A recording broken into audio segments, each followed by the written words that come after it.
다음은 코로나19 소식입니다. 광주에서 일가족 9명이 무더기로 확진 판정을 받았습니다.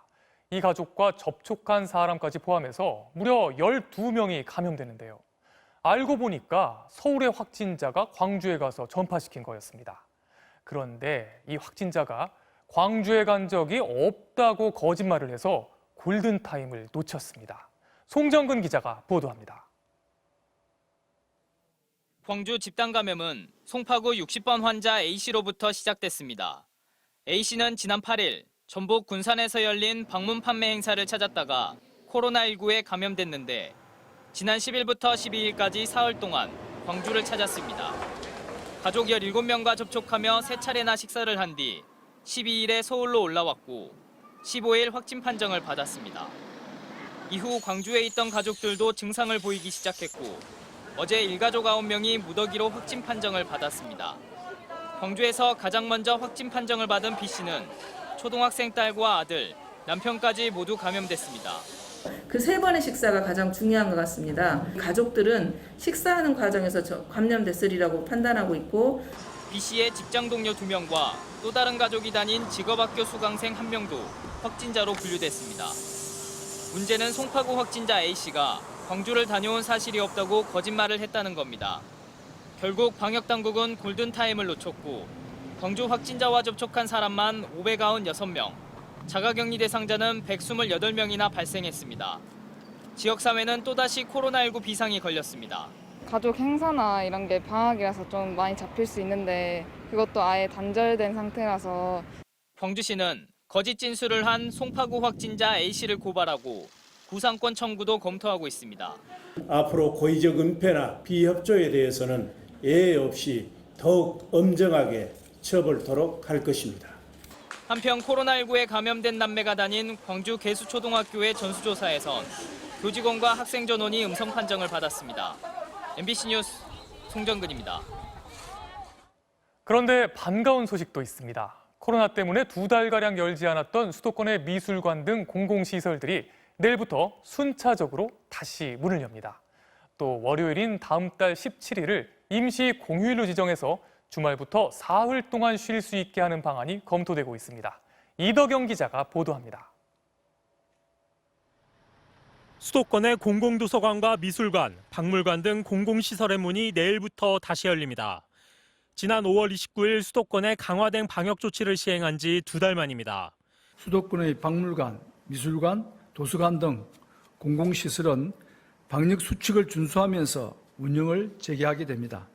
지난 5월 말 34.2명이었던 수도권 평균 일일 확진자 수가 최근 3분의 1 수준인 11.4명으로 줄어들면서 방역망이 통제력을 되찾았다는 분석에 따른 겁니다.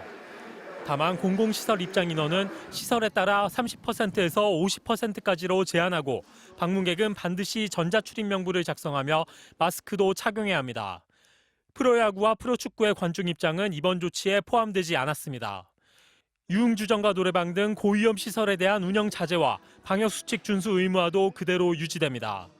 정부는 또 올해 8월 15일 광복절이 토요일인 점을 감안해 월요일인 17일을 임시 공휴일로 지정하는 방안을 검토하기로 했습니다.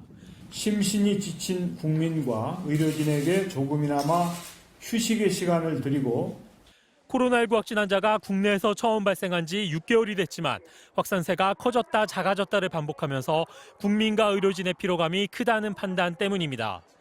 MBC 뉴스 이덕영입니다.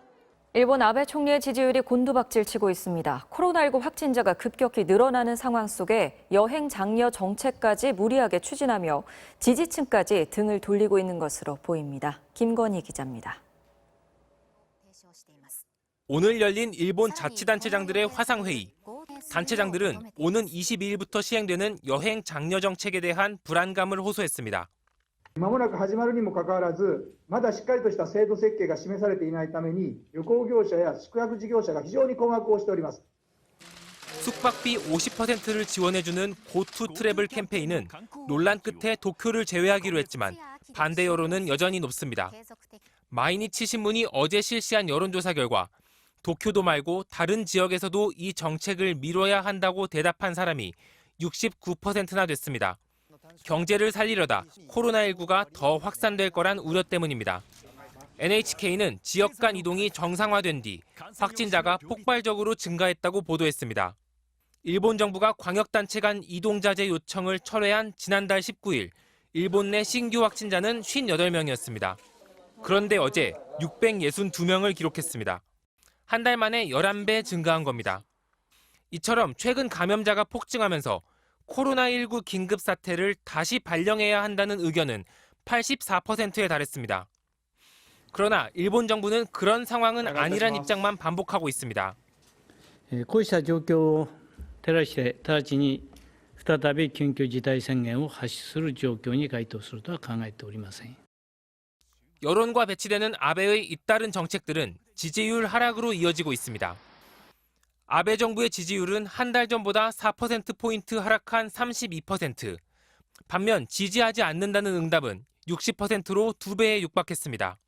하지만 이런 상황에서도 자민당 내에서는 코로나19 확산을 내세워 심각한 전염병 발생 시 내각이 법률 지정과 의원 임기를 연장하는 개헌을 추진 중인 것으로 알려졌습니다. MBC 뉴스 김건희입니다. 코로나19로 외식 대신 집에서 밥 먹는 경우가 많아지면서 밀키트 시장이 급성장하고 있습니다. 밀키트는 바로 해먹을 수 있게 손질된 재료와 양념, 조리법까지 들어있는 제품인데요. 코로나19 이후 온라인 쇼핑에 적극적으로 나서고 있는 5060 세대들에게 큰 인기를 얻고 있습니다. 이문현 기자입니다. 저녁 준비에 나선 50대 주부 강서연 씨.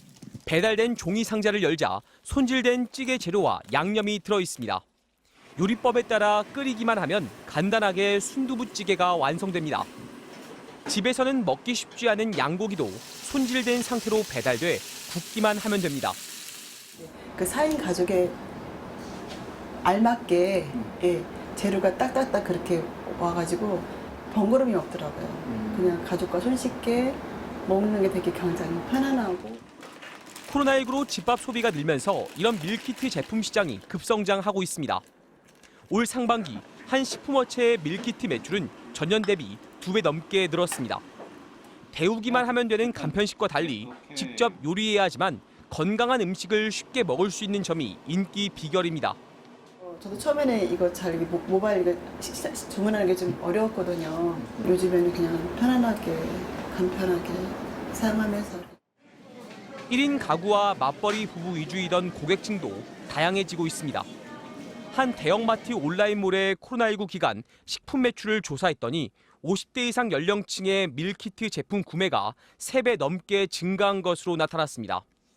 코로나19로 온라인 쇼핑과 가까워진 5060 세대가 밀키트 제품의 새로운 소비자가 된 겁니다. 20대, 30대들이 이 온라인을 통해서 많이 시키는데 요즘에는 그 고객들이 다양해졌어요. 지난해 400억 원 수준이던 밀키트 시장은 2024년에는 7천억 원 규모로 커질 것으로 전망됩니다. 이에 따라 대기업들도 잇따라 밀키트 시장에 뛰어드는 한편 기존 업체들은 5060 세대를 비롯한 새로운 소비자의 입맛을 잡기 위해 신제품 개발에 공을 들이고 있습니다. MBC 뉴스 이문현입니다. 인천 일대 수돗물에서 유충이 추가 발견되고 있습니다. 기존의 유충 진원지로 지목된 인천 서구 공촌 정수장에 이어 부평구의 정수장에서도 깔따구 유충 추정 물체가 발견돼 사태 확산이 우려되고 있습니다. 임명찬 기자입니다. 인천시 부평구에 있는 부평 정수사업소입니다. 이곳에서는 부평권역 배수지 4곳을 통해 부평구와 계양구, 서구 일부 등 32만 1,500여 가구에 수돗물을 공급합니다. 그런데 부평 정수장과 배수지 3곳에서 깔따구의 죽은 유충으로 추정되는 물체가 발견됐습니다. 앞선 2차례 조사에선 유충이 나오지 않았지만 정밀 조사 끝에 이런 결과가 나왔습니다. 기존에 살아있는 깔따구 유충이 나왔던 공촌 정수장이 아닌 다른 정수장에서 유충 추정 물체가 발견된 건 이번이 처음입니다. 공촌 정수장은 오존 살균 처리 시설이 없었고 활성탄 여과지가 개방돼 있었는데 부평 정수장은 오존 시설이 있는 폐쇄형입니다. 고도 정수 처리 시설을 갖추고 있는 부평 정수장 수기에서도 유충 추정 물체가 발견됨에 따라 보다 정밀한 원인 조사와 대책 마련이 필요성이 증가하고 있습니다. 다만 부평 정수장으로부터 수돗물을 공급받는 지역의 가정집 5곳에서도 깔따구 유충 추정 물체가 나온 것으로 확인됐습니다. 기존에 유충이 발견된 공촌 정수장에서 수돗물을 공급받는 지역에선 유충 발견 사례가 계속 늘고 있습니다. 인천시 현장 조사에서 서구 15곳과 강화군 한 곳 가정집에서 유충이 추가로 확인됐습니다. 전문가들로 구성된 정밀조사단이 정확한 발생 경위 조사에 착수한 가운데 현재까지 인천시가 유충을 확인한 사례는 149건으로 집계됐습니다. MBC 뉴스 임명찬입니다.